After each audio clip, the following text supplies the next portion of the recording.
Ever see an old car rumble by and think, how is that thing still alive? Some engines don't just run, they endure. Through heat waves, blizzards, decades of hard miles and harder lives. They weren't built to impress.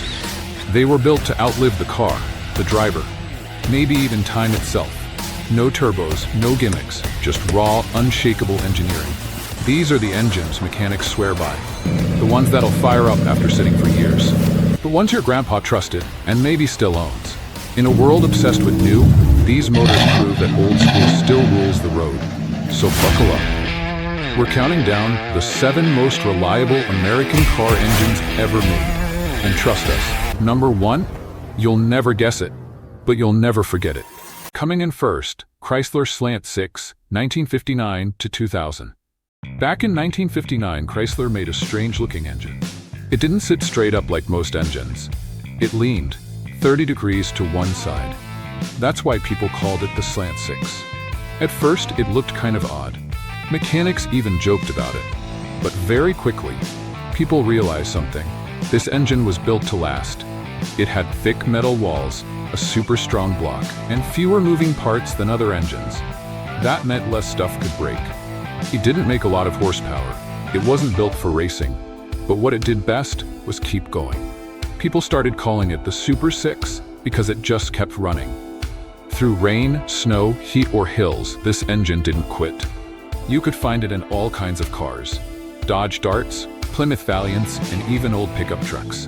And here's the wild part. Some people drove their Slant-6 cars for 300,000 miles or more without ever rebuilding the engine. It wasn't fast.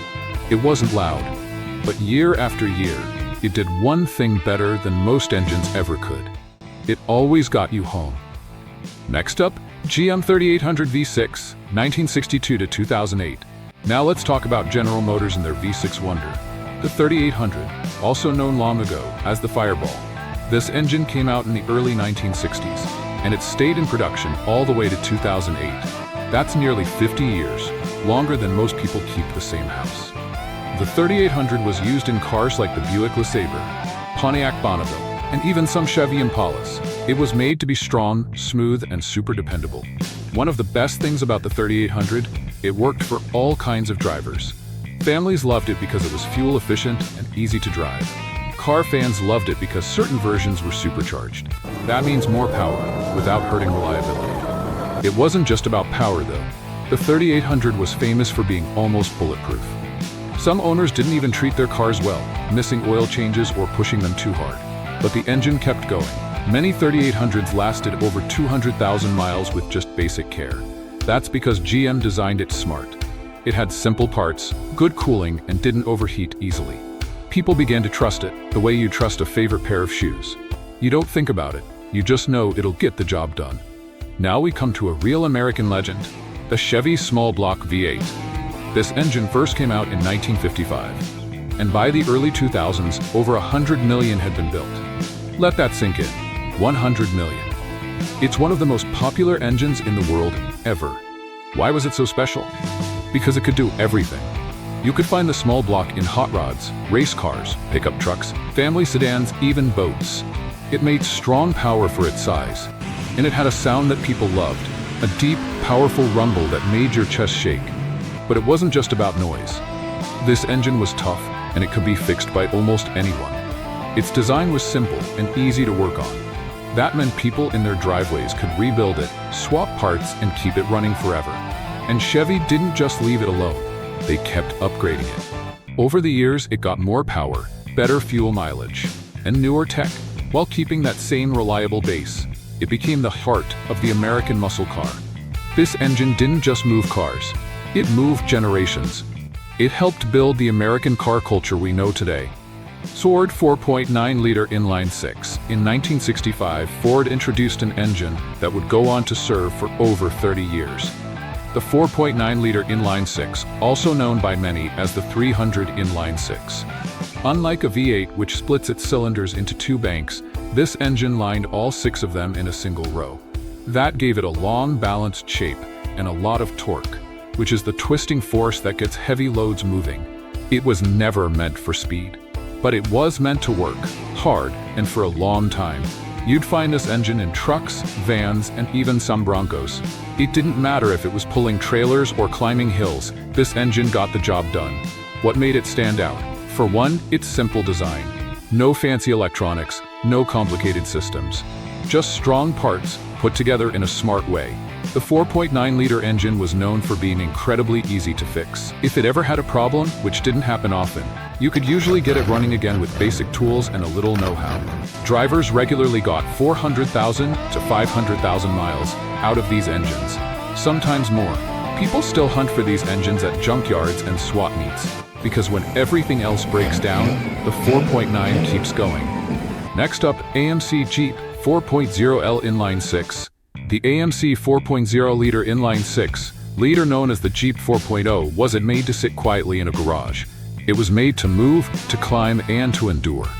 Introduced in 1986 and used until 2006, this engine became a legend in the world of off-roading. It powered Jeep Cherokees, Wranglers, and other trail-ready rigs. Just like the Ford 4.9, this was another inline-six. That design gave it great balance, smooth power, and serious low-end torque. In the wild, that meant this engine could pull a Jeep over rocks, through mud, or across streams, without stalling, overheating, or giving up. The 4.0L had thick internal parts and a tough cast-iron block. It wasn't light, it wasn't high-tech, but it was tough. Mechanics loved it because it almost never broke. Owners loved it because they never had to worry, even after 300,000 miles or more. For many Jeep owners, the 4.0L wasn't just a power source, it was the most trustworthy part of the whole vehicle. It gave people the confidence to explore back roads, trails, and mountains, because they knew, when the trip was over, it would still get them home. Ford 4.6L 2-valve modular V8. In the 1990s, Ford launched a new type of engine family, the modular V8 series. One of the most well-known versions was the 4.6-liter 2-valve V8. This engine wasn't flashy, it didn't win drag races, but it powered some of the most reliable vehicles on the road, including police cruisers, Crown Victorias, and Mustangs. Modular meant the engine design could be reused in different ways. The 4.6 2-valve was modern in its time. It had aluminum parts, a good fuel system, and was smoother than older V8s. But it still had that old-school toughness people wanted in a V8. This engine had a reputation. You could push it hard, skip a few oil changes, and still get 300,000 miles or more before it needed serious work. It became one of the most trusted workhorse V8s Ford ever made. Some engines become legends after they're gone. What if the greatest of all never left? Last but not least, this is the GM LS V8. Born in 1997, is still alive and still leading. It looked like another small block, but it wasn't. It was lighter, stronger, smarter, without losing the muscle. It didn't just power Corvettes, it showed up everywhere. The LS became the swap king. Affordable, tough, easy to tune, impossible to ignore. Everything was working. It stayed reliable, it just worked. And with just basic care, it kept working. The LS isn't just an engine anymore. It's a culture, a code, a reminder that muscle never really died. It just evolved. 7 engines, 7 stories, built not just to perform, but to outlast everything thrown their way. In a world full of engines that come and go, these 7 earned something rare: loyalty, respect, and a spot in American car history. Because real legends, they're not loud, they're reliable, they're proven, they never leave you stranded. So tell us, were you surprised by any engine? And did your favorite make the list? Drop it in the comments. Thanks for watching, Gearheads. See you on the next one.